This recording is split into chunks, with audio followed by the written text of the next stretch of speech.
Hello guys, welcome back to my video. तो आज जो है हम वहाँ से स्टार्ट करते हैं जहाँ से हमने लास्ट वीडियो में वाइंड अप की थी क्लास। ठीक है, उससे पहले अगर आपको ये नोट्स सारे चाहिए, ठीक है, तो उसके लिए क्या करना है, उसके लिए हमारे डिस्क्रिप्शन बॉक्स में जो है टेलीग्राम चैनल का लिंक होगा। आपको सीधा क्या करना है, डिस्क्रिप्शन बॉक्स को ओपन करके टेलीग्राम चैनल के लिंक को क्लिक करके उस टेलीग्राम चैनल को जो है आपको क्लिक करके सीधा हमारे टेलीग्राम चैनल्स पे जुड़ जाना है। वहाँ पे ही आपको क्रिस्प और कंसाइज नोट्स वहाँ पे जो है आपको मिल जाएंगे। ठीक है, तो आज हम वहाँ से स्टार्ट करते हैं। जैसा कि आप अपनी स्क्रीन पे देख पा रहे हैं, आज हम स्टार्ट करेंगे ड्यूटीज़ ऑफ ऑडिटर से। ड्यूटीज़ ऑफ ऑडिटर से स्टार्ट करते हैं। तो ड्यूटीज़ ऑफ ऑडिटर तो हमने लास्ट क्लास में कहाँ तक पढ़ी थी, तो आपको पता होगा कि लास्ट क्लास में हमने पावर ऑफ ऑडिटर तक पढ़ी थी कि auditor has a power to right to access books of accounts and a voucher. Auditor के पास वही पावर है कि वो इंक्वायरी भी ले सकता है फ्रॉम ऑफिसर्स एंड की मैनेजरियल पर्सन्स ऑफ कंपनी, और जो भी उनसे इंफॉर्मेशन और एक्सप्लेनेशन मिलेगी उसको वो अपनी ऑडिट रिपोर्ट में मेंशन कर देगा। ठीक है, और ऑडिटर जो है, auditor of a holding company right to access record of, यानी कि होल्डिंग कंपनी का अगर ऑडिटर होगा तो उसके पास उसके सब्सिडियरी और एसोसिएट कंपनी के भी जो रिकॉर्ड्स हैं उनको जो है एक्सेस करने का पूरा पूरा राइट है एज पर कंपनी एक्ट 2013 के हिसाब से। Now we have to discuss in this video about the duties of auditor. The what do we mean by the duties of auditor? Duties of auditor, in short we can say that the responsibility or obligations of auditor that he has to fulfill as per companies act 2013। तो समझ आ गया आपको? तो चलिए start करते हैं। तो आज हम ड्यूटीज ऑफ ऑडिटर स्टार्ट करते हैं। The first one is the matter of inquiry. ठीक है, तो मैटर ऑफ इंक्वायरी से मतलब क्या कि ऑडिटर जो है, अब मैं ये जो आपको जो पॉइंट्स बताऊंगा उसमें ऑडिटर जो है इंक्वायरी के पर्पस से जाएगा। बट आपने अगर ऑडिट सब्जेक्ट पढ़ा होगा तो ऑडिट सब्जेक्ट में जो है आपने सीखा होगा कि audit is not an investigation. Audit is not an investigation. Investigation जो है अलग है। इन्वेस्टिगेशन क्या होती है, पहले आपको इन्वेस्टिगेशन बताता हूँ वो असल में होती क्या है। तो इन्वेस्टिगेशन मतलब कि किसी चीज़ जो प्राइम सस्पेक्ट है, ठीक है, जो प्राइम सस्पेक्ट है जिस पे अलेजली रॉन्ग डूइंग का कोई जो है एलिगेशन लगाया गया है, और उस फ्रॉड को पकड़ने के लिए, अगर फ्रॉड को पकड़ने के लिए इंक्वायरी करी जा रही है तो दैट इज़ इन्वेस्टिगेशन। समझ आया आपको? और ऑडिटर और ऑडिट कहते हैं ऑडिट क्या है, उसमें ऑडिट क्या है कि ऑडिट यानी कि उसमें जो है ऑडिटर जब ऑडिट करता है तो उस टाइम पे जो इंक्वायरी करता है तो उसका पर्पस जो है इन्वेस्टिगेशन को माफ़ करना, उसका पर्पस जो है फ्रॉड को डिटेक्ट करना नहीं होता। उसका पर्पस होता है कि वो फाइनेंशियल स्टेटमेंट की एक्यूरेसी को चेक करे, कि वो ये इंश्योर करे कि financial statements are free from material misstatement. ठीक है, ऐसे 200 याद आया आपको? ठीक है, तो matter of inquiry, matter of inquiry में ऑडिटर 2 4 5 चीज़ें पूछता है।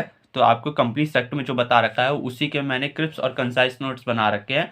हमारे टेलीग्राम चैनल से जुड़ जाइए, वहाँ पे मैं आपको ये पिक अपलोड करके दे दूंगा। ठीक है, तो whether secured loans and advances made are properly secured, कि क्या कंपनी ने जो लोन्स एंड एडवांसेस दिए हैं, जो कंपनी दावा कर रही है, कह रही है कि भैया ये तो हमारे जो है सिक्योर्ड लोन्स है, सिक्योर्ड एडवांसेस है, तो क्या वो सच में सिक्योर्ड है?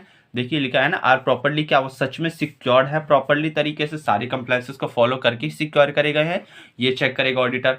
तो उसकी इंक्वायरी करेगा। ठीक है, whether transactions represented by book entries are only prejudicial to the interest of a company, यानी कि क्या ऑडिटर जो है जो भी कंपनी की बुक्स ऑफ अकाउंट्स है उसमें जो भी एंट्रीज दिख रही है, उसमें जो भी एंट्रीज दिख रही हैं और जो भी ट्रांजैक्शंस जो बुक एंट्रीज में दिख रही हैं आर ओनली प्रेजुडिशियल। प्रेजुडिशियल का मतलब होता है हार्मफुल। देखिए मैंने आपके लिए पैसे लिख रखा था, प्रेजुडिशियल मतलब होता है हार्मफुल, कि क्या कंपनी के इंटरेस्ट के लिए हार्मफुल है। कंपनी के इंटरेस्ट के लिए हार्मफुल मतलब कि आपको मैं समझाता हूँ कि कई बार कंपनी क्या करती है कि पेपर ट्रांजेक्शन्स करती है। पेपर ट्रांजेक्शन समझते हो, एक तरह से डमी ट्रांजेक्शन्स कहते हैं, यानी कि दैट ट्रांजेक्शन जो है वो अकर नहीं हुई प्रैक्टिकल लाइफ में, लेकिन उसको ऑन द पेपर दिखा दिया गया, ऑन द पेपर दिखा दिया गया ताकि कंपनी अपना प्रॉफिट को बढ़ा सके, या कंपनी अपने प्रॉफिट को जो है कम कर सके, अपने प्रॉफिट को कम कर सके ताकि उनको टैक्स कम देना पड़ेगा। समझ आया आपको? ताकि उनको टैक्स करना पड़े, टैक्स कम देना पड़ेगा। ये एक जो है टैक्स इवेजन का एक जो है जरिया भी बन सकता है। तो प्रीजुडिशियल, तो ऑडिटर को जो है ये इंश्योर करके चलना पड़ेगा कि कंपनी ने जो भी एंट्रीज बुक्स में करी हैं, ठीक है, और only are prejudicial to the interest of the company, क्या वो जो है कंपनी के इंटरेस्ट के लिए हार्मफुल है। कंपनी के इंटरेस्ट के लिए हार्मफुल मतलब कि कंपनी के जो शेयर होल्डर्स है, ओनर, उनके लिए हार्मफुल है या नहीं, जो मैनेजमेंट ने करी है। तो ये सारी चीजें इंश्योर करके चलना है, ये इंश्योर करके चलना पड़ेगा। ठीक है, तो आपको इस समझ आ गया कि जो भी ट्रांजेक्शन्स कंपनी ने अपनी बुक्स ऑफ अकाउंट्स में करी हैं दैट वो जो है रियल लाइफ में भी जो है अकर होनी चाहिए, उन ट्रांजेक्शन्स का होना चाहिए, डमी ट्रांजेक्शन्स नहीं होनी चाहिए। कंपनी के जो शेयर होल्डर्स हैं, कंपनी के जो स्टेक होल्डर हैं, उन पे हार्मफुल इफेक्ट ना पड़ना चाहिए, ठीक है। ये भी जो है चेक करेगा ऑडिटर। तीसरा, whether the company has sold its shares, debentures और other securities less than the purchase price, ठीक है। Less than the purchase price का मतलब कि क्या कंपनी ने जो है अपने शेयर्स, कंपनी ने जो है, माफ़ करना, कंपनी ने जो है दूसरे कंपनी में, अब कंपनी क्या करती है कि अनदर कंपनी वो जो शेयर्स जो है होल्ड कर लेती है, डिबेंचर होल्ड कर लिया, अदर सिक्योरिटीज होल्ड करती है। आपको तो पता ही होगा कि जैसे एबीसी लिमिटेड है, let me tell you by an example. तो जैसे ये है ए लिमिटेड हो गई और ये हो गई बी लिमिटेड, ठीक है। ए लिमिटेड हो गई और ये बी लिमिटेड। तो ए लिमिटेड ने जो है इस बी लिमिटेड में 10,000 शेयर्स खरीद लिए, 10,000 शेयर्स खरीद लिए और बदले में बी लिमिटेड जो है इसको डिविडेंड देती है, इसको जो है डिविडेंड मिलता है, ठीक है। तो कंपनी ने जो 10,000 शेयर खरीदे, लेट सपोज मार्केट वैल्यू जो चल रही थी वो 300 की चल रही थी, ठीक है। और अगर कंपनी ने इसको 250 पे बेच दिया, ए लिमिटेड ने इसको 250 पे बेच दिया, तो क्यों बेचा लॉस पे, यही ऑडिटर जो है इंश्योर करेगा कि क्यों कंपनी ने जो है अपने शेयर्स को, जो उन्होंने जो दूसरी कंपनी के जो शेयर्स थे उसको या डिबेंचर्स को या अदर सिक्योरिटी को सोल्ड कर दिया लेस देन परचेज प्राइस, जितने पे उन्होंने खरीदा था उससे कम पे बेचा, यानी कंपनी लॉस बुक करी, ठीक है। इसका मतलब यहाँ पे भी ऑडिटर जो है इंश्योर करेगा कि कंपनी ने ऐसा क्यों करा, कंपनी ने ऐसा क्यों करा। ये सारी चीज़ें जो ऑडिटर इन्वेस्टिगेट करेगा, इंक्वायरी पूछेगा वहाँ के ऑफिसर से, ठीक है। लेकिन ये एप्लीकेबल नहीं होगा इन्वेस्टमेंट कंपनीज और बैंकिंग कंपनी के लिए, ठीक है। तो यहाँ पे आपको एग्जामिनर केस स्टडी में दे के फंसा सकता है। वो बोल देगा कि इन्वेस्टमेंट कंपनी ने जो है अपने शेयर्स को जो है, इन्वेस्टमेंट कंपनी ने किसी दूसरी कंपनी में जो शेयर्स या डिबेंचर होल्ड कर के रखे थे और उन्होंने लेस देन परचेज प्राइस पे दे दिया, तो क्या ऑडिटर को ये जो है उसकी ड्यूटी ऑफ ऑडिटर की बनती है, क्या वो इंक्वायरी करे? तो आंसर इज नो। इन्वेस्टमेंट और बैंकिंग कंपनी के केस में जो है, देखिए मैंने लिखा है ना, नॉट इन्वेस्टमेंट और अ बैंकिंग कंपनी, यानी इन्वेस्टमेंट और बैंकिंग कंपनी के केस में जो है ये नहीं कर सकता ऑडिटर, ठीक है। उसके अलावा सभी कंपनीज में जो है मैटर ऑफ इंक्वायरी ये चलेगी, ठीक है। अब whether loans and advances made are shown as a deposits, क्या कंपनी ने ये कर रखा है कि कंपनी ने जो है लोन्स और एडवांस जो लिए हैं पब्लिक से, लोन्स और एडवांस जो लिए हैं बैंक से, फाइनेंशियल इंस्टीट्यूशन से, क्या कंपनी ने उसको डिपॉजिट दिखा रखा है? अगर आपने चैप्टर 5 पढ़ा होगा तो चैप्टर 5 में जो है डिपॉजिट्स के बारे में बता रखा है, एक्सेप्टेंस ऑफ डिपॉजिट्स के बारे में, ठीक है। तो क्या कंपनी ने जो है लोन्स और एडवांसेस को अपने बुक्स में डिपॉजिट्स दिखाया? तो ये भी जो है ऑडिटर देखेगा कि लोन्स और एडवांस ही दिखाया या उसको डिपॉजिट करके दिखा दिया। समझ आ गया आपको? ठीक है। अब देखिए लोन्स एंड एडवांस पे भी जो है इंटरेस्ट जाता है, ब्याज इस पे भी जाता है और ब्याज डिपॉजिट्स पे भी जाता है। दोनों में फ़र्क क्या है? तो इसका जो है चैप्टर 5 में हम डिस्कशन करेंगे, जब हम एक्सेप्टेंस ऑफ डिपॉजिट पढ़ेंगे, वहाँ आपको बहुत ही एलेबोरेटेड तरीके से बताऊंगा कि डिपॉजिट क्या है और लोन्स एंड एडवांस क्या है, ठीक है। तो चलिए अब आगे चलते हैं ड्यूटीज ऑफ ऑडिटर के आगे। अब देखिए, whether personal expenses charge to revenue account, इसका मतलब क्या हुआ? इसका मतलब आपको एग्जांपल से आपको समझ आ गया होगा सब कुछ, सारे लोग तो आप लोग अकाउंट्स के महारथी हैं। इसका मतलब ये है कि अगर कंपनी है, कंपनी का जो भी प्रोप्राइटर है, लेट सपोज कंपनी का प्रोप्राइटर है मिस्टर एक्स, मैं एग्जांपल से दिखाता हूँ समझा के। ये जैसे कंपनी है ए लिमिटेड, ठीक है, इसका जो है प्रमोटर है मिस्टर एक्स, मिस्टर एक्स इसका प्रमोटर हो गया, ठीक है। अब मिस्टर एक्स ने जो है अपने पर्सनल पर्पस के लिए उसने एक कार खरीदी 50 लाख की। समझ आ रहा है आपको? कार खरीदी 50 लाख की और इसने क्या कर दिया, इसने जो है कंपनी के नाम पे जो है रिवेन्यू अकाउंट, इसने ये दिखा दिया कि ये कार जो है कंपनी ने खरीदी, यानी वो इसकी एंट्री क्या करेगा, वो इसकी एंट्री ये करेगा car to bank, car to bank, ठीक है। तो ये जो है ऑडिटर को ये इंश्योर करके चलना पड़ेगा कि जो पर्सनल एक्सपेंसेस नेचर हैं, जो पर्सनल एक्सपेंसेस के हैं, उसको क्या कंपनी ने रिवेन्यू अकाउंट में चार्ज कर दिया है या नहीं, ठीक है। रिवेन्यू अकाउंट में, यानी कि जो छोटे मोटे मिसलिनियस एक्सपेंसेस होते हैं, ठीक है। कार तो बहुत बड़ी चीज़ हो गई 50 लाख। लेट सपोज अगर उसने जो है कोई छोटा सा एक्सपेंस, जैसे कि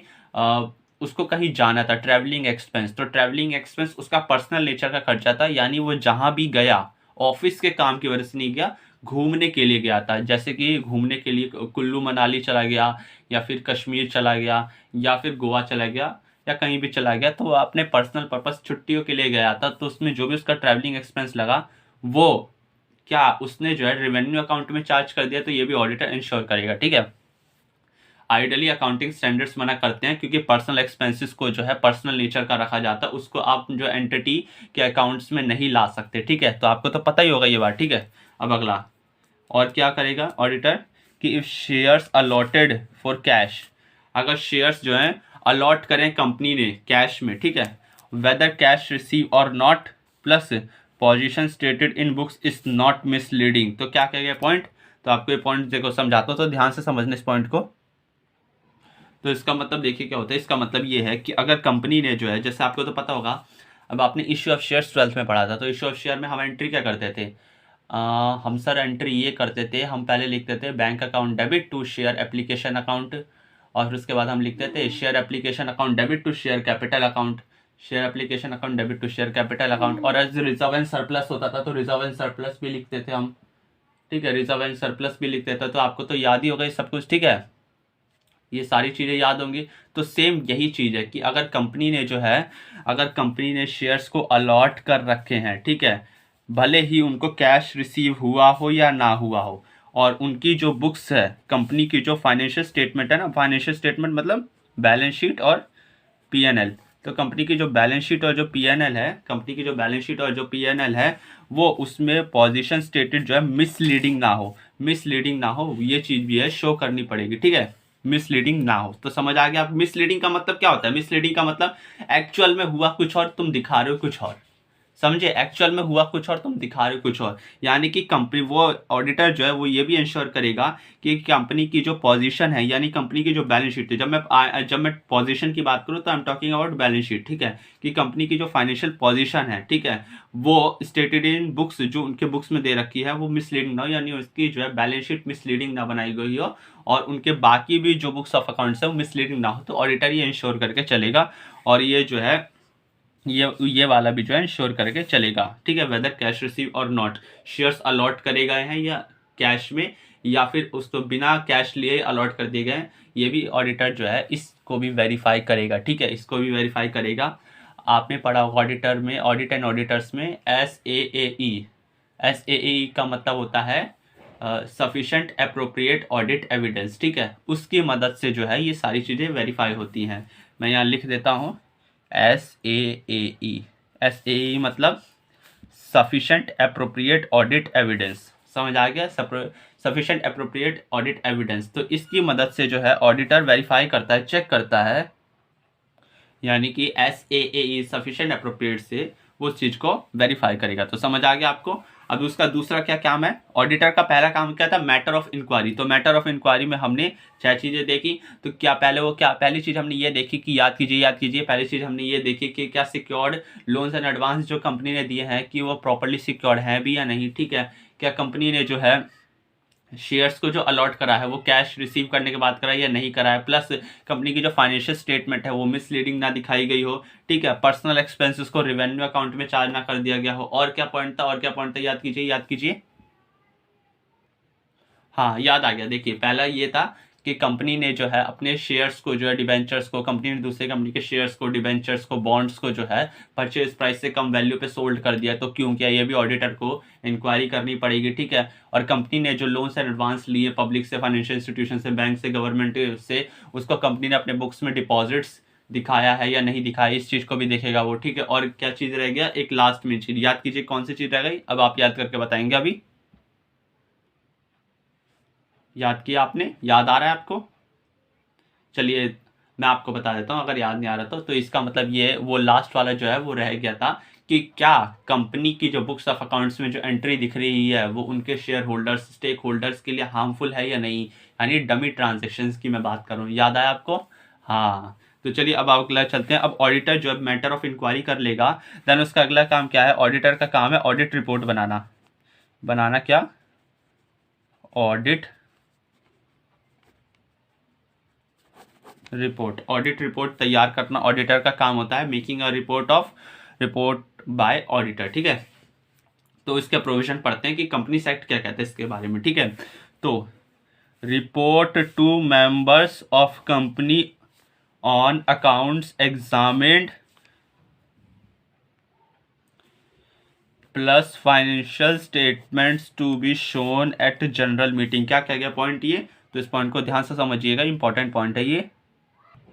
इसका मतलब ये है, ध्यान से समझिए, अगर आपने चैप्टर 7 मैनेजमेंट एंड एडमिनिस्ट्रेशन पढ़ रखा होगा तो उसमें आपको मैंने कहते हैं मैं उसकी जल्दी वीडियो लेके आऊँगा, तो उसमें जो है अगर आपने पहले से ही पढ़ रखा होगा तो आपको पता होगा कि कंपनी जो है, कंपनी में एक एजीएम होती है और एजीएम में 4 ऑर्डिनरी बिजनेस को रखा जाता है। क्या 4 ऑर्डिनरी बिजनेस है कि पहले की फाइनेंशियल स्टेटमेंट को जो है शो करा जाता है जनरल मीटिंग में, दूसरा डिविडेंड कंपनी डिक्लेयर करती है और प्रपोज्ड वहीं पे होता है, तीसरा कि जो है ऑडिटर की अपॉइंटमेंट और रेमुनरेशन फिक्स जो है वहीं पे होती है जनरल मीटिंग, और चौथा कि जो है डायरेक्टर की अपॉइंटमेंट और रिटायरिंग ऑफ डायरेक्टर भी जो है जनरल मीटिंग में। तो ये जो मैंने 4 आपको नाम बताए, ये 4 जो हैं एक ऑर्डिनरी बिजनेस के अंदर आते हैं। अब आपको जो मैंने बताया 4 में से एक ये था कि फाइनेंशियल स्टेटमेंट को शो करना शेयर होल्डर के सामने एनुअल जनरल मीटिंग में। तो ऑडिटर जो है जब अपनी ऑडिट रिपोर्ट तैयार करता है तो वो जो है उस रिपोर्ट को मेंबर को भेज देगा, कंपनी के जो मेंबर है, मेंबर मतलब शेयर होल्डर, ठीक है, शेयर होल्डर को दिखाएगा वो रिपोर्ट, कंपनी के जो मेंबर होंगे कौन से, कि मैंने अकाउंट्स जो हैं एग्जामिन कर लिए हैं इस कंपनी के, plus financial statement to be shown at a general meeting, ठीक है, और फाइनेंशियल स्टेटमेंट जो भी है कंपनी की, जो ऑडिटेड फाइनेंशियल स्टेटमेंट है उसको जो है जनरल मीटिंग में शो करी जाएगी, जिसको ऑडिटर ने एग्जामिन कर लिया है, ठीक है, वो दिखाएगा। लेकिन जब वो उस रिपोर्ट को तैयार करेगा, ठीक है, तो ऑडिटर जो है वो कंसिडर करेगा, कंसिडर मतलब ध्यान में रखेगा प्रोविजन किसके, कंपनीज एक्ट 2013 के, अकाउंटिंग स्टैंडर्ड्स पढ़ा होगा ना आपको, मैं जल्दी इस वीडियो पे अकाउंटिंग स्टैंडर्ड्स लेके आऊंगा, AS1 से लेके AS29 तक सारे अकाउंटिंग स्टैंडर्ड्स आपको पढ़ाए जाएंगे, ठीक है। AS8 और AS6 ये जो है एग्जिस्ट नहीं करता, इसको आईसीए ने विड्रॉ कर लिया। उसके अलावा जितने भी AS1 से AS29 तक है सारे के सारे AS जो है, और आपको जो है खुद मैं हैंड रिटन नोट्स से लिखवाऊंगा, जो है अभी ये नोट्स मैंने खुद लिखे थे, लेकिन जो है उस वीडियो में आपको नोट्स मेरे साथ साथ लिखने पड़ेंगे वीडियो में, ठीक है। तो उसके लिए जल्दी से तैयार रहिएगा और उसके लिए पहले सब्सक्राइब कर दीजिए ताकि आपको जल्दी से नोटिफिकेशन इसका आ जाए, ठीक है। और फिर हम जल्द से जल्द अकाउंटिंग स्टैंडर्ड्स भी स्टार्ट करेंगे। तो बिना अब किसी देरी के टॉपिक पे वापस आते हैं, ठीक है। तो ऑडिटर जो है, अब ऑडिटर क्या करता है, देखिए ऑडिटर आपको तो पता है हर साल कंपनी की एजीएम होती है और एजीएम में हर साल कंपनी का फाइनेंशियल स्टेटमेंट जो है वहाँ प्रपोज करना पड़ता है शेयर होल्डर्स के सामने, और वो financial statement audited financial statement होती है जिस पे शेयर होल्डर्स अप्रूवल देते हैं।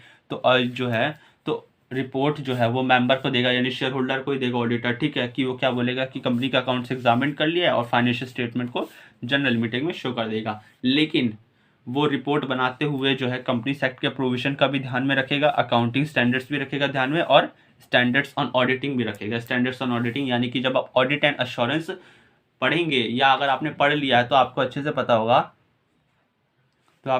पता होगा कि स्टैंडर्ड्स ऑन ऑडिटिंग क्या होते हैं। तो स्टैंडर्ड्स ऑन ऑडिटिंग का एक ओवरव्यू अभी बता देता हूँ। जैसे आपने अकाउंटिंग स्टैंडर्ड्स पढ़े हैं, तो जैसे मैं कहता हूँ AS2 का एग्जांपल ले लीजिए कि AS2 क्या कहता है कि as per accounting standards 2 para 5 inventory of valuation, inventory should be lower at cost और NRV whichever is lower. तो आपको ये बात अच्छे से पता है। तो ये अकाउंटिंग स्टैंडर्ड 2 ने बात कही कि इन्वेंट्रीज जो है उसको वैल्यूएशन उसकी करनी है उसकी नेट रियलाइजेबल वैल्यू पे, और कॉस्ट दोनों में से जो भी लोअर होगी उस पर करना है, ठीक है। तो वो जब हम AS2 करेंगे तो उसमें बहुत ही इलेबोरेटेड तरीके से आपको पढ़ाऊंगा, मैं बताऊंगा क्या होता है, ठीक है। तो मैं आपको एक ओवरव्यू दे रहा हूँ कि अकाउंटिंग स्टैंडर्ड्स ने अगर रूल बता दिए, सेम ऑडिटिंग स्टैंडर्ड्स भी रूल बताता है। जैसे आप ऐसे 200 देखिए, ऐसे 200 यानी overall objective of independent auditor and conduct of audit as per standards on auditing, ठीक है। तो उसमें क्या बता रखा है कि ऑडिटर को ये इंश्योर करना है कि वो रीजनेबल अश्योरेंस लेगा कि financial statement free from material misstatement, यानी कि जो है मिसलीडिंग फाइनेंशियल स्टेटमेंट ना हो, उससे फ्री हो मिसलीडिंग से, ठीक है, और वो ताकि अपने ओपिनियन को एक्सप्रेस कर पाए, ठीक है। हम वहाँ पे जो है ऑडिट जब हम करेंगे तो उसको भी इलेबोरेटेड तरीके से करेंगे, ऐसे 200 जब आपको बताऊंगा, ठीक है। तो अभी मैं इस पे ध्यान देता हूँ। तो ऐसे जो है स्टैंडर्ड्स ऑन ऑडिटिंग को भी जो है वो ध्यान में रखेगा ऑडिटर जब ऑडिट रिपोर्ट बनाएगा, ठीक है। और कोई जो मैटर होंगे जो रिक्वायर्ड, उसको जो लगता है to be included in the audit report, उसको जो लगता है कि ऑडिट रिपोर्ट बनाने में कुछ ऐसे मैटर्स हैं जो उसमें आने चाहिए, तो ऑडिटर लिख सकता है, ठीक है। वो एज पर द सर्कमस्टांसिस होता है कि ऑडिटर को जो है खुद पता चल जाता है कि उसको कंपनी एक्ट AS और SC के साथ साथ इन मैटरों को भी लिखना ऑडिट रिपोर्ट में, ताकि शेयर होल्डर्स देख पाए, तो वो लिखता है, ठीक है। ये सर्कमस्टांस जो है बदलता रहता है। तो समझ आ गया आपको।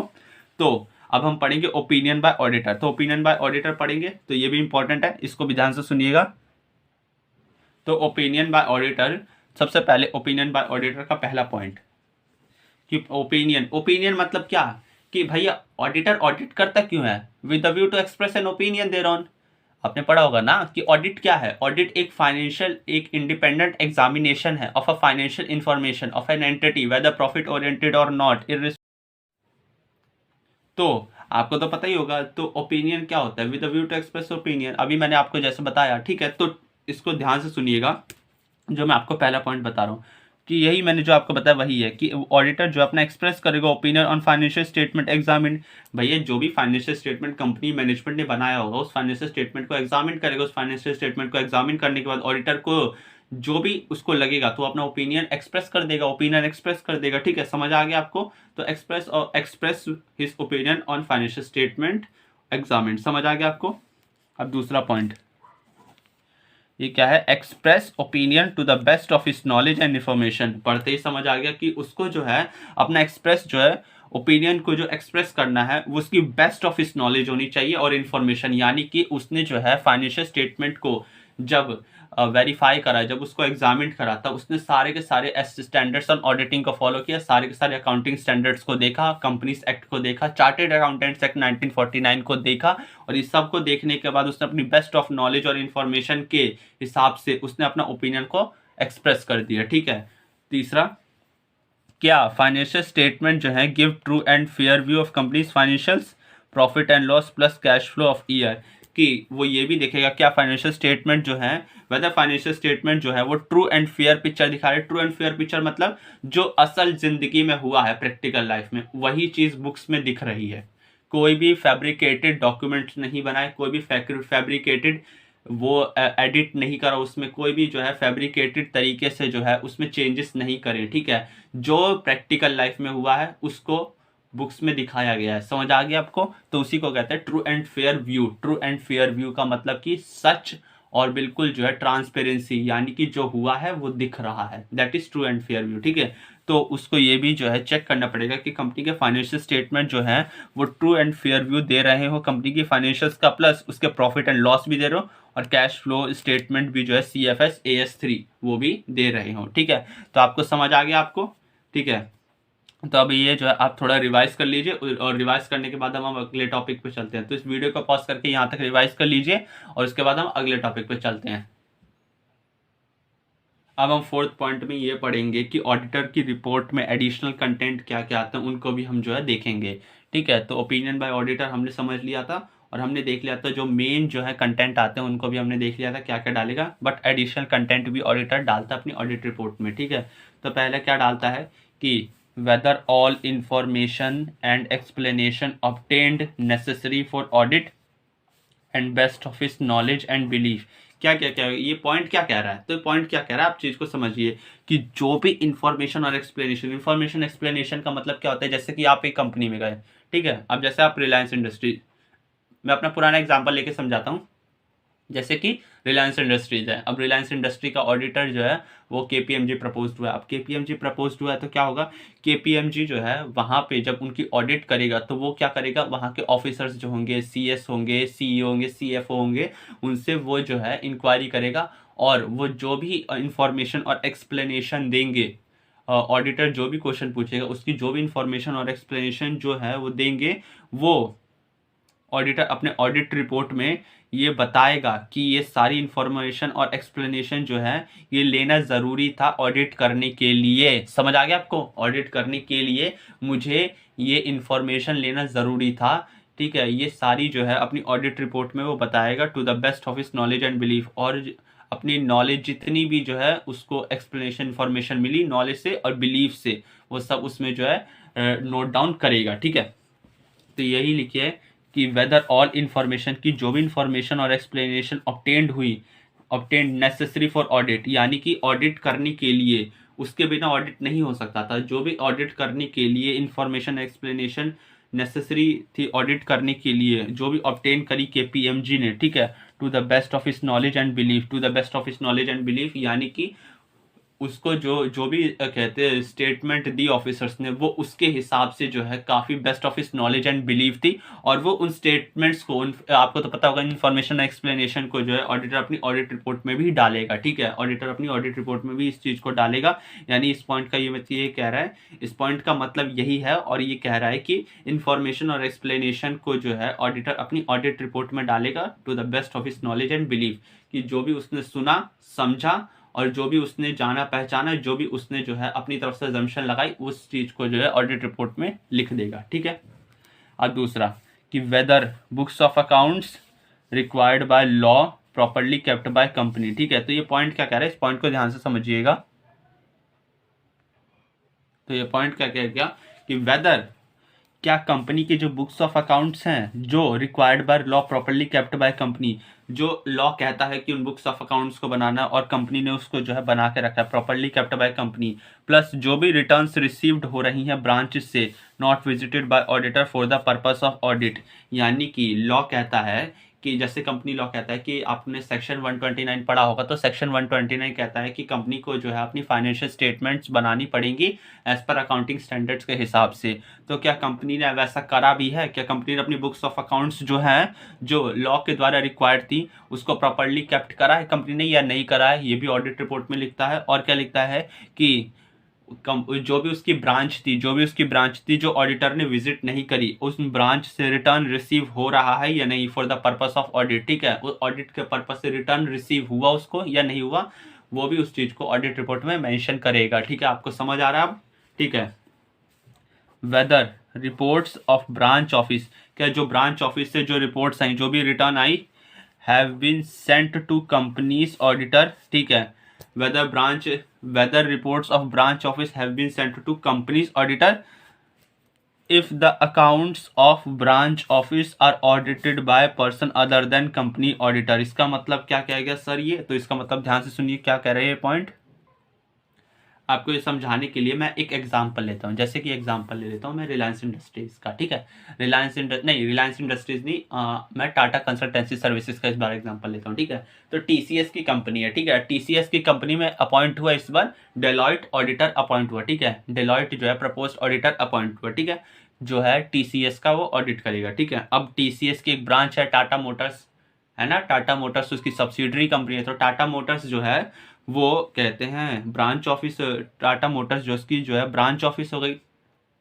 ठीक है, यानी उसका ब्रांच हो गया। तो अब ब्रांच जो है टाटा मोटर्स ने क्या किया कि उन्होंने पीडब्ल्यूसी को एज एन ऑडिटर अपॉइंट कर लिया, और पीडब्ल्यूसी ने पहले ही उनका ऑडिट करके ऑडिट रिपोर्ट बना के तैयार कर दी और कंपनी के मैनेजमेंट को दे दिया। ठीक है, समझ आ गया आपको? उसके बाद मान लीजिए टीसीएस का, अगर टीसीएस का ऑडिट हो रहा है और किसके द्वारा किया जा रहा है? डिलॉयट के द्वारा किया जा रहा है। तो क्या जो है डिलॉयट क्या करेगा, जब वो अपनी ऑडिट रिपोर्ट तैयार करेगा तो उसमें उस चीज़ को वो मेंशन करेगा कि अगर उसके ब्रांच ऑफिस का जो है ऑडिट पहले से ही किसी पर्सन ने कर रखा है या किसी फर्म ने कर रखा है, तो क्या उस ब्रांच ने उस ऑडिट रिपोर्ट को अपनी होल्डिंग कंपनी को भेजा है या नहीं भेजा है, उस चीज़ को मेंशन करेगा। समझ आ गया अब आपको? तो ये लिखा है कि क्या जो है ब्रांच ऑफिस की जो रिपोर्ट है, यहाँ रिपोर्ट का मतलब है ऑडिट रिपोर्ट। ठीक है, ऑडिट रिपोर्ट। तो ऑडिट रिपोर्ट यानी कि वो ये बताएगा कि क्या रिपोर्ट जो है ब्रांच ऑफिस ने जो है सेंड किया है कंपनी को, कंपनी के ऑडिटर को, अगर उनके अकाउंट्स जो है ब्रांच ऑफिस के वो audited by person other than companies auditor, company के ऑडिटर को छोड़ के किसी दूसरे ऑडिटर ने, चाहे फर्म हो या इंडिविजुअल, उसने ऑडिट करा है। तो क्या उसने जो भी ऑडिट रिपोर्ट बनाई हो, उस ऑडिट रिपोर्ट को क्या कंपनी के ऑडिटर जो है उसकी होल्डिंग कंपनी के ऑडिटर को सेंड करा गया था या नहीं करा गया था, उसको भी वो ऑडिट रिपोर्ट में लिखेगा। सिंपल साफ सीधी बात इसमें यही बता रहे हैं। ठीक है, आपको समझ आ रहा है आपको? और अगर आपको समझ आ रहा है, अच्छा लग रहा है आपको, तो इस वीडियो को जल्दी से लाइक कर दीजिए और चैनल को सब्सक्राइब कर दीजिए। और आप हमारे टेलीग्राम चैनल से भी जुड़ सकते हैं अगर आपको ये सारे नोट्स भी चाहिए तो, और बाकी सारी जो लेटेस्ट अपडेट्स होंगी बीकॉम, बीबीए, एमबीए, एमकॉम और जो भी सीबीएसई, आईसीएसई, वो सारी नोटिफिकेशन लेटेस्ट अपडेट जो है वो मैं देता रहूँगा टाइम टू टाइम पे। ठीक है, तो उसके लिए जो है आप हमारे टेलीग्राम चैनल से भी जुड़ जाइए। तो चलिए अब बिना देरी किए आते हैं टॉपिक पे। अब अगला पॉइंट कि whether balance sheet and profit and loss are in agreement with the books of accounts and returns. क्या कहा गया सर ये पॉइंट? तो ये पॉइंट ये कहा गया कि बच्चों अगर आपने 11th में पढ़ा होगा, सबसे पहले हम क्या करते हैं, सबसे पहले हम जर्नल एंट्री करते हैं, है ना, जर्नल एंट्री करते हैं। अब जर्नल एंट्री की जब सारी ट्रांजेक्शन्स हो जाती हैं, आपको समझाता हूँ यहाँ लिख के, कहाँ लिखो, हाँ यहाँ पे, जैसे हम जर्नल एंट्री करते हैं, ठीक है, जर्नल एंट्री करने के बाद उसी की इन्फॉर्मेशन से हम लेजर बना देते हैं, उसी इन्फॉर्मेशन से हम ट्रायल बैलेंस बना देते हैं, और ट्रायल बैलेंस की इन्फॉर्मेशन से हम फाइनेंशियल स्टेटमेंट्स को तैयार कर देते हैं। पता है ना इतना तो आपको? गुड, ठीक है। तो इसमें यही है कि कंपनी की जो बैलेंस शीट है या और प्रॉफिट और लॉस है, यानी कि कंपनी का जो फाइनेंशियल स्टेटमेंट है, आर इन एग्रीमेंट, एग्रीमेंट मतलब मैच करता हुआ, are in agreement with the books of accounts and returns, company के जो भी बुक्स ऑफ अकाउंट्स होंगे और कंपनी की जो रिटर्न मतलब एनुअल रिटर्न, कंपनी ने जो भी एनुअल रिटर्न फाइल करी होगी सेक्शन 92 के तहत, सेक्शन 92 के तहत जो भी एनुअल रिटर्न फाइल करी होगी और कंपनी के जो भी बुक्स ऑफ अकाउंट्स हैं, ठीक है, क्या वो बुक्स ऑफ अकाउंट्स की इंफॉर्मेशन कंपनी के बैलेंस शीट और प्रॉफिट एंड लॉस से मैच करती है या नहीं करती, रिटर्न्स और बुक्स ऑफ अकाउंट्स की इंफॉर्मेशन कंपनी के बैलेंस शीट और कंपनी के प्रॉफिट एंड लॉस अकाउंट से मैच करती है या नहीं करती है, ये जो है ऑडिटर इंश्योर करेगा। ठीक है, आपको इतना समझ में आ गया। अब आगे के पॉइंट पढ़ते हैं। अब अगला वो क्या चेक करेगा कि company weather financial statements comply with the accounting standards. Obvious है कि क्या वो ये भी चेक करेगा कि फाइनेंशियल स्टेटमेंट जो है कंपनी के अकाउंटिंग स्टैंडर्ड से कंप्लाई हो रही है या नहीं। अब किसी कंपनी पे इंड एएस लगता है, किसी कंपनी पे एएस लगता है, ठीक है। तो फाइनेंशियल स्टेटमेंट ऑडिटर यही चेक करेगा कि जिस कंपनी पे जोन सा भी जो है इंड एएस या एएस लग रहा है, उस हिसाब से फाइनेंशियल स्टेटमेंट तैयार हुआ है या नहीं, तो उसको भी जो अपनी ऑडिट रिपोर्ट में मेंशन कर देगा वो, ठीक है। और अगला कि ऑब्जर्वेशन या फिर comment of auditor which have adverse effect on the final functioning of the company. ये क्या क्या पॉइंट, तो इस पॉइंट को ध्यान से समझिएगा। तो इसमें क्या बता रखा है कि ऑब्जर्वेशन यानी कि ऑब्जर्वेशन और comments of auditor which have adverse effect on the functioning of the company. Auditor जो भी ऑब्जर्वेशन देगा या जो भी कमेंट देगा, कमेंट ऑफ ऑडिटर, उसकी जो भी ऑब्जर्वेशन रहेगी, जो भी वो कमेंट देगा, ठीक है, उससे कंपनी पे क्या बुरा प्रभाव पड़ा है, कंपनी की फंक्शनिंग पे क्या बुरा प्रभाव पड़ा। एडवर्स इफेक्ट का मतलब होता है बुरा, बुरा इफेक्ट का मतलब होता है प्रभाव, ठीक है। यानी कि कंपनी के जो है बुरा प्रभाव, यानी कंपनी के जो है फंक्शनिंग पे क्या एडवर्स इफेक्ट पड़ा due to comment and observation of auditor, तो वो एडवर्स इफेक्ट को भी जो है अपने जो है ऑडिट रिपोर्ट में मेंशन करेगा। ठीक है, समझ आ गया आपको। Whether any director is disqualified, यानी कि आप सेक्शन 180, जब आप सीए फाइनल का सेक्शन है तो मैं बता देता हूँ अभी, सेक्शन 180 जब आप पढ़ेंगे तो उसमें बता रखा होगा, बोर्ड ऑफ डायरेक्टर्स पे चैप्टर होगा, तो उसमें बता रखा है कि बहुत सारी लिस्ट दे रखी है कौन सा जो है डायरेक्टर डिस्क्वालीफाई हो जाता है। तो उसमें ऑडिटर ये भी मेंशन करेगा कोई डायरेक्टर डिस्क्वालीफाइड है upon being as a director और फिर भी उसको डायरेक्टर की पोस्ट पे रखा गया है, तो ऑडिटर अपनी ऑडिट रिपोर्ट में मेंशन कर देगा कि ये मिस्टर एक्स जो है डायरेक्टर थे पहले, लेकिन अब ये डिस्क्वालीफाइड हो गए हैं, फिर भी स्टिल डायरेक्टर की पोस्ट पे बैठे हुए हैं। तो ये जो ऑडिटर अपनी ऑडिट रिपोर्ट में मेंशन कर देगा। तो देखिए हमें ये भी देखना पड़ेगा कि whether the company has adequate internal financial control. ठीक है, तो यहाँ तक तो डिस्क्वालीफाइड तक तो आपको समझ में आ गया। अब एडुकेट इंटरनल फाइनेंशियल कंट्रोल का मतलब क्या होता है कि कभी कभी ना मैनेजमेंट जो है कुछ जो है पॉलिसीज को इम्प्लीमेंट करते हैं। ठीक है, मैनेजमेंट पॉलिसीज को इम्प्लीमेंट करते हैं ताकि जो है वो डिटेक्शन ऑफ फ्रॉड से बच सकें। ठीक है, ताकि जो फाइनेंशियल स्टेटमेंट में जो भी फ्रॉड्स हो रही हैं उन फ्रॉड से बचा जा सके। ठीक है, यानी कि कंपनी ने यानी मैनेजमेंट ने कोई पॉलिसी बिल्ड कर रखी है, ठीक है, कोई पॉलिसी ऐसी इंप्लीमेंट करके जिससे वो फ्रॉड को डिटेक्ट कर सके, फ्रॉड को अवॉइड कर सके।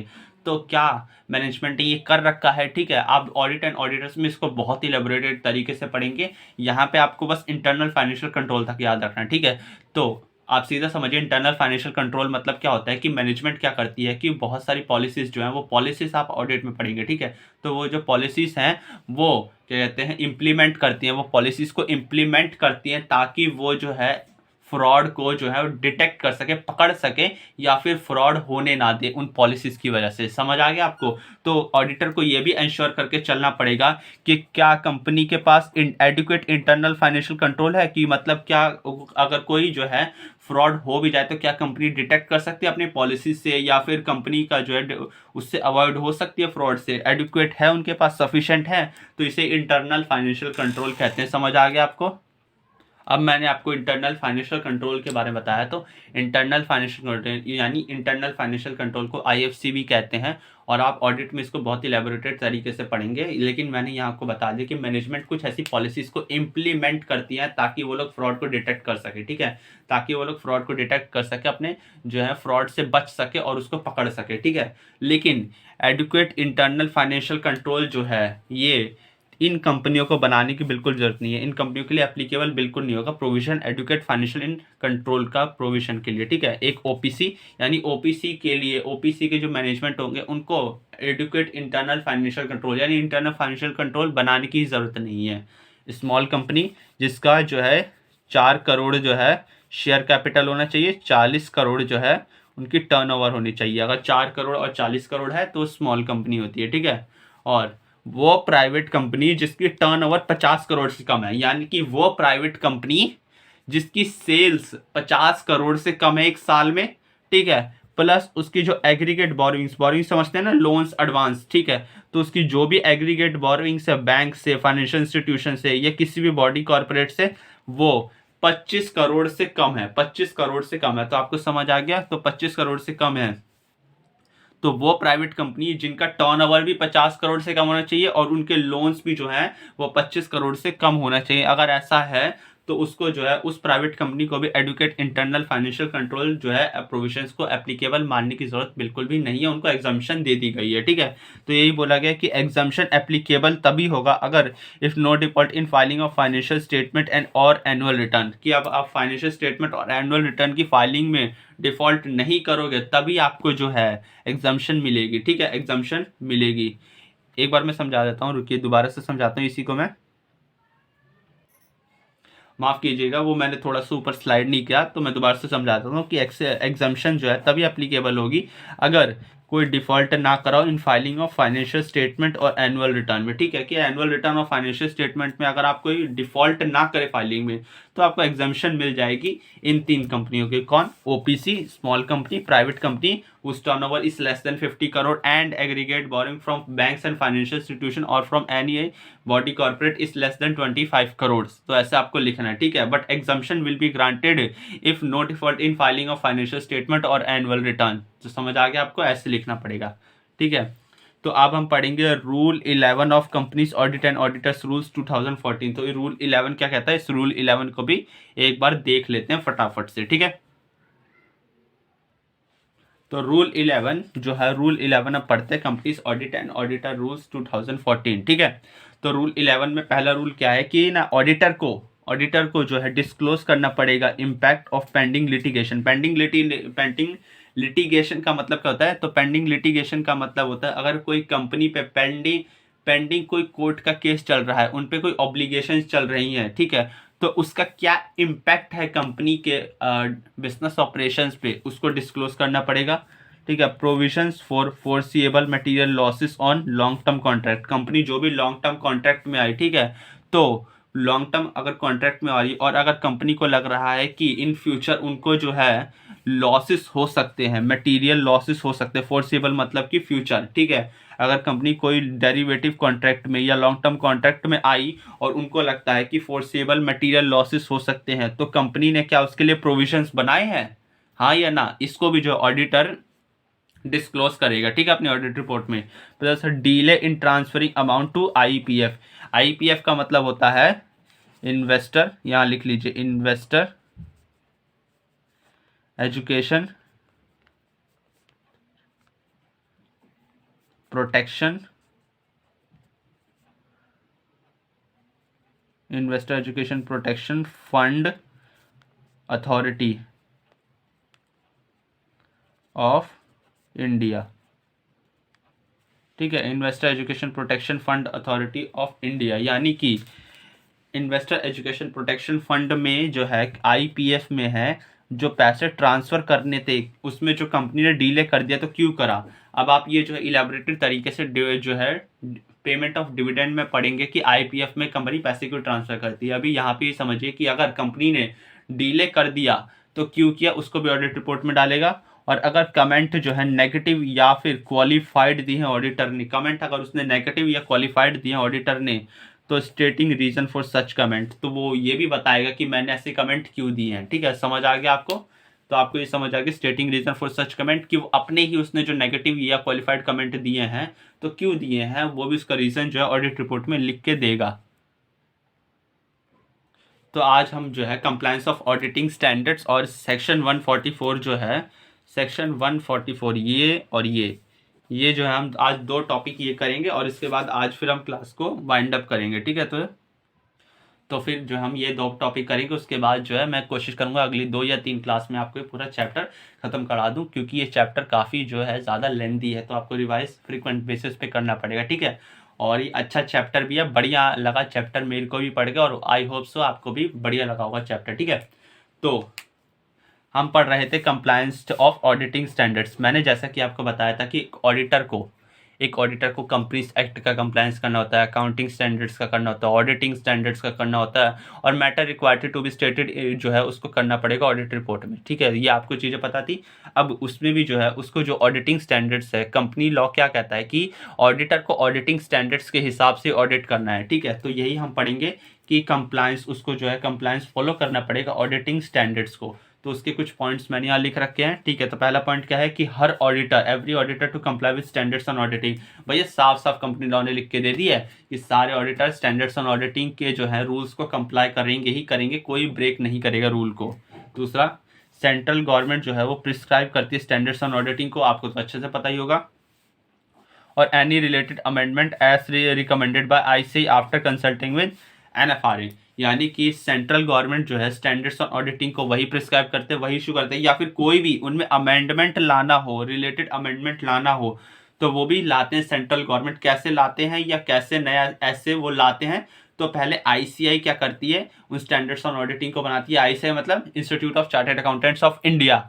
वो जो है अपने स्टैंडर्ड्स को, अकाउंटिंग स्टैंडर्ड्स और ऑडिटिंग स्टैंडर्ड्स को आईसीआई ही बनाती है। तो जब आईसीआई बनाती है तो उसको कंसल्टिंग के लिए वो एनएफआरए को दे देती है। एनएफआरए मतलब national financial reporting authority, national financial reporting authority, इनको जो है रिकमेंड के लिए दे देती है कंसल्टिंग के लिए। और अगर एनएफआरए को ठीक लगता है तो एनएफआरए सेंट्रल गवर्नमेंट को जो है दे देता है। ठीक है, सेंट्रल गवर्नमेंट को दे देता है, तो सेंट्रल गवर्नमेंट उसको प्रिस्क्राइब कर देते हैं। प्रिस्क्राइब मतलब नया कोई ऐसे आ गया, कोई नया ऐसे इशू हो गया। ठीक है, और अमेंडमेंट का मतलब कि पुराने ही एसओ में जो है कुछ चेंजेस एडिट कर दिए, पुरानी चीज़ों को हटा के नई चीज़ें ला दी गई, तो उसको अमेंडमेंट्स कहते हैं। ठीक है, तो सेंट्रल गवर्नमेंट जो है वो नए प्रिस्क्राइब ऐसे भी ला सकती है, या फिर वो पुराने एसेट्स में अमेंडमेंट भी ला सकती है बाय रिकमेंडेशन एस आईसीआई, क्योंकि आईसीआई जो है रिकमेंडेशन देता है after consulting with NFRA, NFRA से सलाह लेने के बाद, एनएफआरए से सलाह लेने के बाद। तो आपको समझ आ गया। थर्ड पॉइंट पढ़ते हैं। until any standards on noting are until any standards on auditing are notified, जब तक जो है कोई दूसरा स्टैंडर्ड्स ऑन ऑडिटिंग जो है सेंट्रल गवर्नमेंट नोटिफाई नहीं कर देती, तो central government specified by ICAI deem to be standards on auditing, तो सेंट्रल गवर्नमेंट जो भी स्टैंडर्ड्स ऑन ऑडिटिंग है जो आईसीआई ने स्पेसिफाइड कर रखे हैं उसी को स्टैंडर्ड्स ऑन ऑडिटिंग माना जाएगा, उसी को स्टैंडर्ड्स ऑन, मतलब ये सीधी बात ये कह रहा है कि जब तक कोई नया ऐसे आ नहीं जाता, जो भी पुराना ऐसे चल रहा है उसी को फॉलो करना पड़ेगा। ठीक है, तो यही बता रहा है इसमें ये बात की कंपनी को जो है ऑडिटिंग स्टैंडर्ड्स के हिसाब से जो कंप्लाई करना पड़ेगा। थर्ड पॉइंट आपको समझ में आ गया। ठीक है, अब हम पढ़ेंगे, आपको मैं थोड़ा सा पेस पे लेके जाऊंगा क्योंकि अब आपका थोड़ा सा जो है फाउंडेशन मजबूत हो गया, तो थोड़ा सा आपको पेस पे लेके जाऊंगा। ठीक है, अब हम पढ़ेंगे सेक्शन 144। तो चलिए सेक्शन 144 को पढ़ना स्टार्ट करते हैं। सेक्शन 144 क्या है? Auditor not to render certain services. जब मैं आपको डिस्क्वालिफिकेशन ऑफ ऑडिटर पढ़ा रहा था, डिस्क्वालिफिकेशन, तो उसमें एक पॉइंट आया था, याद कीजिए कि वो पॉइंट आया था कि अगर ऑडिटर ने कोई सर्विसेज दे दी सेक्शन 144 की तो भी वो डिस्क्वालीफाई हो जाएगा। तो यहाँ पे लिखा है auditor to not render certain services, कि ऑडिटर को ये सर्विसेज नहीं देनी है, दे देगा तो डिस्क्वालीफाइड हो जाएगा, सेक्शन 141 के अंदर आके डिस्क्वालीफाइड हो जाएगा और उसको अपना ऑफिस को वैकेट करना पड़ेगा। समझ आ गया आपको? अब मैं आपको यहाँ पे 7 पॉइंट बताऊंगा और इन 7 पॉइंट में जो है ऑडिटर को जो है 7 में से कोई एक भी उसने सर्विसेज दे दी कंपनी को तो वो डिस्क्वालिफिकेशन से जो डिस्क्वालिफिकेशन हो जाएगा वो स्टैट्यूटरी ऑडिटर नहीं रहेगा उस कंपनी में। ठीक है, आपको समझ आ रहा है ना? ठीक है, तो services not rendered by auditor, services not rendered by auditor, auditor को ये सर्विस रेंडर नहीं करनी है, भले डायरेक्टली हो या इनडायरेक्टली। समझ आ गया कि किसको, कंपनी को नहीं करनी है, या उसकी होल्डिंग को नहीं करनी है, या उसकी सब्सिडरी को नहीं करनी है। समझ आ गया आपको, इनको नहीं करना डायरेक्टली या इनडायरेक्टली। अब कौन सी सर्विस है, एक तो आ गई अकाउंटिंग बुक कीपिंग की सर्विसेज। भाई एक बात बताओ, अकाउंटिंग बुक कीपिंग की सर्विसेज कौन देता है, सिंपल अकाउंटेंट करते हैं काम। अगर आप मान लो एक ऑडिटर जो स्टैट्यूटरी ऑडिट करने जा रहा है, अगर वही कंपनी की अकाउंटिंग और बुक कीपिंग की सर्विस दे रहा है, तो क्या उसके ऑडिट में कोई बायसनेस होगी या अनबायसनेस होगी? उसने जो भी अकाउंटिंग बुक कीपिंग को दी है तो उसको तो वो सही लगेगा, तो ऑब्वियसली वो बायसनेस ही होगी। तो इसलिए कंपनी लॉ ने इसको मना कर रखा है, ठीक है। इंटरनल ऑडिट, एक इंटरनल ऑडिटर कभी स्टैट्यूटरी ऑडिट नहीं कर सकता, और स्टैट्यूटरी ऑडिटर कभी इंटरनल ऑडिट नहीं कर सकता, ठीक है। तो जो है अगर कहते हैं उसको इंटरनल ऑडिट का मतलब होता है कि कंपनी के ही एम्प्लॉय, कंपनी का ही कोई एम्प्लॉय जो एक आईसीआई का मेंबर है, उसी ने ही अपनी कंपनी का ऑडिट कर लिया, तो दैट इज इंटरनल ऑडिट, ठीक है। तो अगर ऑडिटर जो है स्टैट्यूटरी ऑडिटर इंटरनल ऑडिट करता है, तो फिर वो स्टैट्यूटरी ऑडिटर की डिस्क्वालिफिकेशन से बाहर हो गया, सेक्शन 141 लग गया उस पर, ठीक है। कहते हैं design and implementation of financial information system.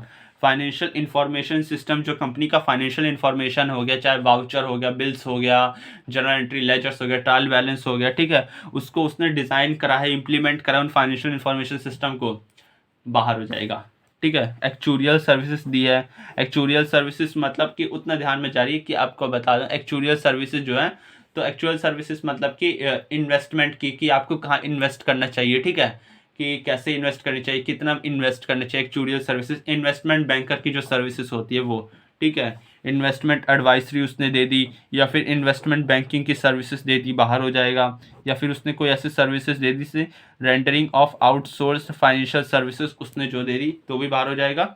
और अगर उसने जो है मैनेजमेंट की कंसल्टेंसी सर्विसेज दे दी, जो बीबीए एमबीए में सिखाई जाती है मैनेजमेंट कंसल्टेंसी सर्विसेज, तो भी वो बाहर हो जाएगा। तो आपको ये याद होगा, ये 7 पॉइंट्स जो है आपको याद रखना है, ठीक है। तो ये 7 पॉइंट क्या है कि अकाउंटिंग बुक कीपिंग की सर्विस दी बाहर, इंटरनल ऑडिट दी बाहर, डिज़ाइन और इम्प्लीमेंटेशन करा फाइनेंशियल इन्फॉर्मेशन को बाहर, एक्चुरियल सर्विसेज बाहर, इन्वेस्टमेंट की एडवाइजरी या इन्वेस्टमेंट बैंकिंग की सर्विसेज देगा बाहर, या फिर आउटसोर्स फाइनेंशियल इन्फॉर्मेशन की रेंटिंग देगा बाहर, या मैनेजमेंट कंसल्टेंसी मैनेजमेंट सर्विसेज देगा, तो भी वो बाहर हो जाएगा, ठीक है। समझ आ गया आपको। अब यहाँ तक जो है आप जो है यहाँ तक जो है आप अब इसको याद रखिए। तब तक के लिए आप यहाँ तक सेक्शन 144 तक याद कीजिए और इसको रिवाइज कीजिए, ठीक है। सेक्शन 141 याद कीजिए और रिवाइज कीजिए, और बाकी अब हम आपसे कल मिलते हैं। लेकिन जाने से पहले आपको जो है जल्दी से वीडियो को लाइक कर देना, सब्सक्राइब कर देना और चैनल को सब्सक्राइब कर देना। और अगर आपको हमारा कंटेंट अच्छा लगता है तो कमेंट बॉक्स में जो है नीचे कमेंट सेक्शन है, वहाँ पे आप बताइए पॉजिटिव और नेगेटिव, आपको जैसा भी हमारा पढ़ाना सही लगा। आपका फीडबैक सुन के हम इम्प्रूव करेंगे। अगर आप फीडबैक देंगे तो ऑब्वियसली हम इसको इम्प्रूव करेंगे, लेकिन आप प्लीज़ हमें जो है फीडबैक भी दीजिए इस चीज़ का, ठीक है। और आप हमारे टेलीग्राम चैनल से जुड़ जाइए, बार बार नहीं बोलूँगा बस अब, ठीक है। और तब तक के लिए चलते हैं, धन्यवाद, टाटा बाय बाय। अब हम मिलते हैं कल की क्लास में, और कल की क्लास में हम जो है नए टॉपिक से स्टार्ट करेंगे और नई शुरुआत करेंगे, ठीक है। तब तक के लिए मिलते हैं, टाटा बाय बाय। तो चलिए।